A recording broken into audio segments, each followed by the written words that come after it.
কাকা বাবু, কাজ তো সব ঠিকঠাক মতো করে ফেলেছি। বলেছিলাম না, রাজি হলে অনেক লাভ। হ্যাঁ, কিন্তু লাভ লাভ কি সেটা তো আমি বুঝতেছি না কাকা বাবু। এলাকার মাদকের গ্যাংটা ধরা খেল, এবং সেটা তোর জন্য। এটা লাভ না, দেশের লাভ। না সেটা ঠিক আছে, আমার জন্য না তো, মানে আপনি বুদ্ধি দিচ্ছেন না, আপনি তো। কিন্তু কাজটা তো করেছিস তুই। তোকে আজ আমি কিছু একটা দিতে চাই।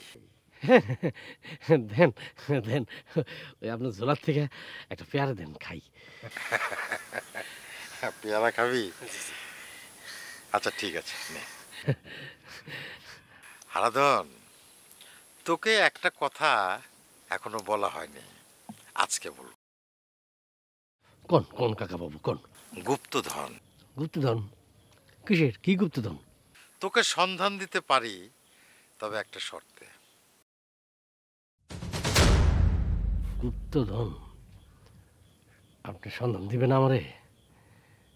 বলেন কি শর্ত, যেটা বলবেন সেটাই। গুপ্তধন পেলে এক নিঃশ্বাসে তুই যতটা নিতে পারবি ততটুকু তোর, আর বাকিটা গরিবদের মধ্যে বিলিয়ে দিতে হবে। হ্যাঁ, গুপ্তধন তো মেলা স্বর্ণগন্ডা থাকে, এত সোনা দানা দিয়ে আমি কি করবো? বলেছিলাম না, তুই রাজা হবি। তুই যদি শর্তে রাজি থাকিস তাহলে বল। জি আমি রাজি। তোর স্ত্রী যে বট গাছের নিচে মারা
Mm-hmm.